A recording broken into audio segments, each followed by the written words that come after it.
ओम ध्याये सदा सवितृमंडल मध्यवर्ती नारायणा सरसिजासन सन्नविष्टि केयूरवांगनगर कुंडल मां किरीटी हारय हिरण्य विपुर्ध शंख चक्र ऐ सूर्य सहस्त्रांशु तेजो राशि जगतपतये अनुकंपय मां भक्ता गणार्घं दिवाकर। नमस्कार, स्वागत है आपका आचार्य वाणी में। मैं आचार्य डॉक्टर विक्रमादित्य आपके साथ हूँ। आज का विषय है तुला राशि वालों के लिए सूर्य का जो परिवर्तन का योग है वो किस प्रकार का रहेगा। सूर्य कन्या राशि में रहेंगे 16 सितंबर से लेकर 17 अक्टूबर तक, और ये समय आपके लिए बहुत विचित्र प्रभाव उत्पन्न करने वाला है। ये आपको विशेष तौर पे हवा में उड़ाने वाला समय रहेगा। हवाई के लिए बहुत ज़्यादा मस्तिष्क में आएंगे, नए नए विचार, नई नई योजनाएं, नए नए कार्य करने के ढंग आपके लिए उत्पन्न करने के योग ये सूर्य बनाते दिखाई देंगे। ये आपके लिए बहुत ज़रूरी है। देखिए, सपनों में रख सकते हैं, नया कुछ ख्वाब दिखा सकते हैं, ख्वाब भी दिखने बहुत ज़रूरी है।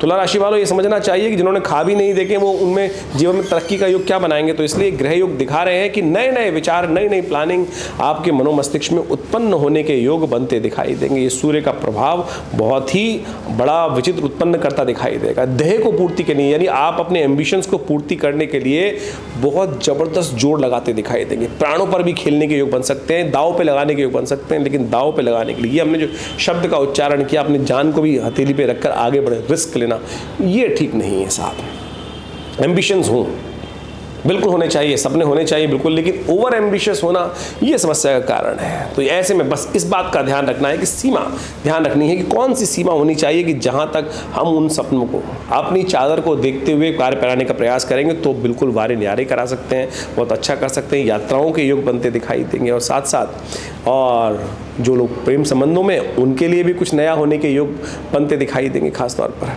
देह को पूर्ति करने के लिए बस इस बात का ध्यान रखना है कि अपनी लिमिट से बाहर जाने के नहीं।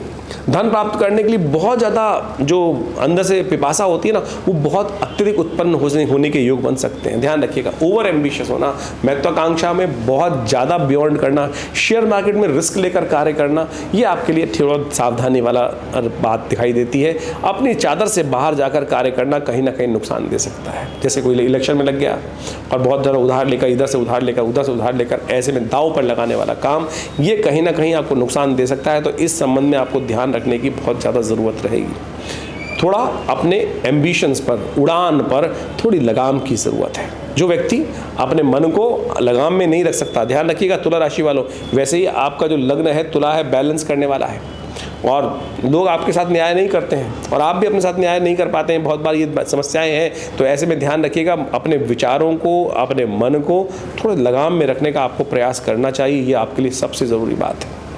ऐसे में सूर्य का जो योग बन रहा है बहुत विचित्र ग्रहों के साथ बन रहा है। केतु वहाँ पहले से विराजमान रहेंगे, बुध वहाँ पे 23 सितंबर को वहाँ पहुँच जाएंगे, 10 अक्टूबर तक वहाँ रहेंगे। चंद्रमा भी वहाँ साथ में चतुर्ग्रही योग बना लेंगे, वो बनाएंगे करीब 1 अक्टूबर से लेकर 4 अक्टूबर के बीच में। और मंगल की पूर्ण दृष्टि वहाँ भाग्य में बैठे हुए इन चारों ग्रहों पर रहेगी। ये दृष्टि का योग जो है, चतुर्ग्रही दृष्टि का योग जो है, ये कहीं ना कहीं अशुभ है। ये कहीं ना कहीं उपद्रव कराने वाला है, ये कहीं ना कहीं विशेष तौर पर फंसाने वाला है, आपदाओं का योग बनाता दिखाई देगा। जैसा तुला राशि वालों के लिए बताया, जिन मामलों में अच्छा है उनमें अच्छा है, जिन मामलों में खराब है उनमें थोड़ी सावधानी बरतने का प्रयास करें। उपाय क्या किया जाए ये भी समझ लेना चाहिए। देखिए, बुध का परिवर्तन बहुत विशेष है।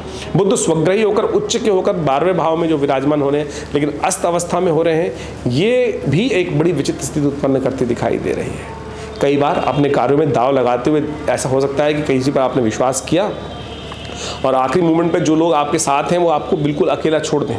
तो इसलिए ध्यान रखिएगा, बहुत ज़्यादा अपने बाहुबल पर, अपनी सीमा पर पहचानते हुए कार्य करने का प्रयास करना चाहिए। लोगों से धोखा मिलने के योग इन दौरान इस सूर्य के बाकी ग्रहों के परिवर्तन के साथ साथ आपकी राशि में बनते दिखाई दे रहे हैं। तो ऐसे में बाकी सब ग्रहों को भी, आपको जन्मपत्री को भी समझना चाहिए। यहाँ तो हमने गोचर का प्रभाव, इन समस्त ग्रहों का किस प्रकार से युति का प्रभाव जो है वो आपके समक्ष रखने का प्रयास किया है। इसको परिवर्तन करने के लिए उनके उपाय शास्त्र में वर्णित है। सबसे पहली बात तो अपनी महत्वाकांक्षा को ध्यान रखें, ओवर एम्बिशियस ना हो, सीमा में रहते हुए कार्य करने का प्रयास करें, रिस्क एक लेवल तक ही लेने का प्रयास करें, सूर्य का नित्यपति जल दें।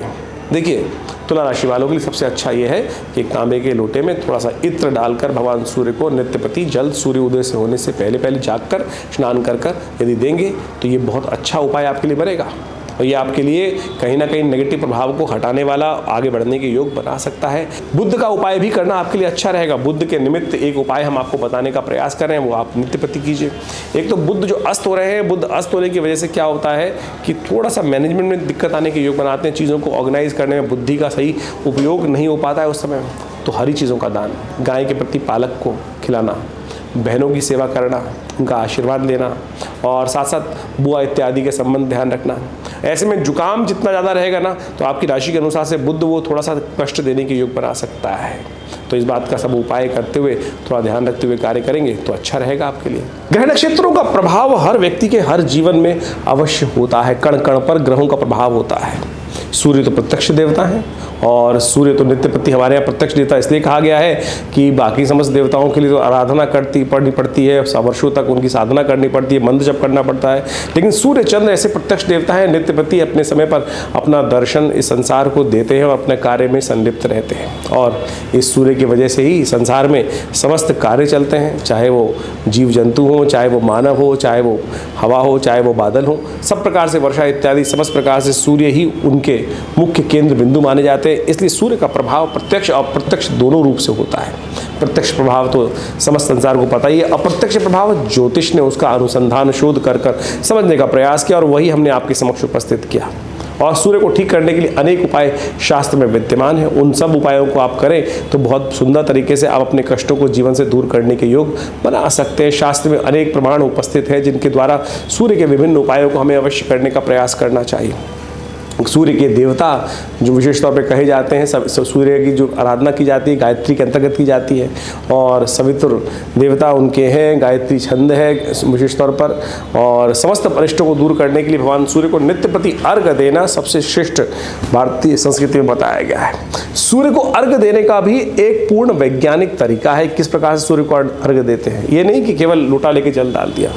कहा जाता है कि सूर्य को अर्घ देने के लिए एक जर्मन साइंटिस्ट ने रिसर्च की और जर्मन साइंटिस्ट ने उसको प्रत्यक्ष रूप से आज मॉडर्न तरीके से समझाने का प्रयास किया कि होता क्या है कि सूर्य को जल देने से।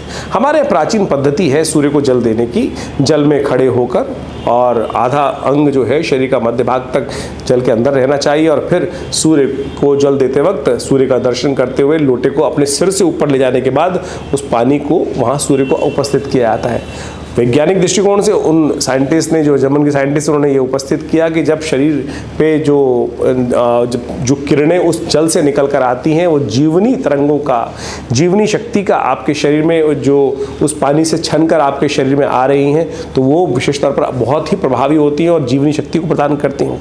हमारे यहाँ मेघ स्नान का भी बड़ा वर्णन आता है, उसमें भी जब सूर्य निकला हुआ हो और तब बारिश पड़ रही हो और यदि वो बारिश सूर्य के जो किरणें हैं उनसे चार्ज हो जाती है और वो पानी जब शरीर में पड़ता है तो वो भी जीवनी शक्ति का और बहुत सारे शरीर में आदि व्याधियों को दूर करने के लिए बड़ा उपयुक्त माना जाता है। इसलिए इस जो बारिश में जब सूर्य निकल रहा और उस समय जब मेघ पड़ रहा हो, बारिश पड़ रही हो, तो वो सबसे ज़्यादा उपयुक्त स्थान से माना जाता है। उस बारिश में भीगना सब प्रकार से, बारिश का पानी शरीर में पड़ना सब प्रकार से शुभ और विशेष तौर पर बीमारियों को दूर करने वाला, जीवनी शक्ति को संचार करने वाला माना जाता है। तो इसी प्रकार से जो वैज्ञानिक जो बाहर से जर्मन ने साइंटिस्ट आए और उन्होंने हेल्थ मैगजीन में उनका एक आर्टिकल भी विशेष तौर पर छपा जो लंदन से छपती है। तो सोचें, भारतीय संस्कृति में हर चीज़ को जो समझाया गया वो कहीं ना कहीं आदि भौतिक आदि दैविक के साथ साथ वैज्ञानिक प्रमाणों पर भी सत्य रूप से प्रतिष्ठित बैठती है। तो हमको समझने का प्रयास करना चाहिए। तो सूर्य का प्रभाव आपने समझा,